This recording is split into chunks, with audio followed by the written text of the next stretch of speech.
ಹುಟ್ಟಿದ ಈ ಊರು, ಮಾತು ಕಲಿತ ತವರೂರು.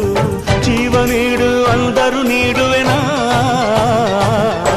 ಹೇರುಕ್ಕಮ್ಮ ನಮ್ಮ ಊರ ಊರಮ್ಮ, ಹೇರುಕ್ಕಮ್ಮ ನಮ್ಮ ಮಾತೆ ಮಾತಮ್ಮ.